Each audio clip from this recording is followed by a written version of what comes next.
আমার রাজ্যের মাননীয় মুখ্যমন্ত্রীকে আমি একটি কথা বলবো।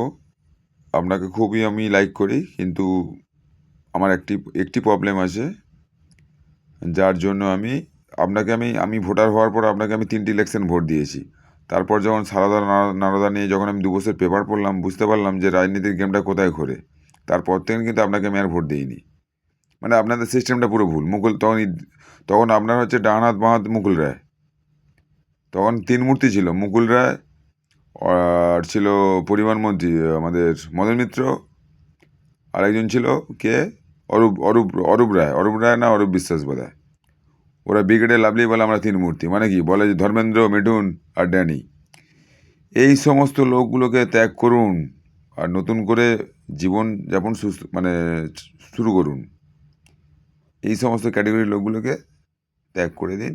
আপনি দিল্লির লোকের সাথে মেলামেশা করুন। আপনি তো প্রথম প্রথম বোধহয় রাজ্যে যখন ক্ষমতায় আসেন, রাজ্যের নয়, আপনি প্রথম যখন মানে পার্টি নেমেলে ক্ষমতায় আসেন বোধহয় রেলমন্ত্রী ছিলেন। সে সময় বোধহয় আমার বয়স 0 ছিল, জিরো নয়, হালকা সামথিং। তখন আপনি রেলমন্ত্রী ছিলেন। তাহলে আপনাকে আমি এই কথাই বলছি, আপনি দিল্লির লোকের সাথে অ্যাডজাস্টমেন্ট করে নিন। দিল্লির লোক আপনাকে কেউ খারাপ বলবে না।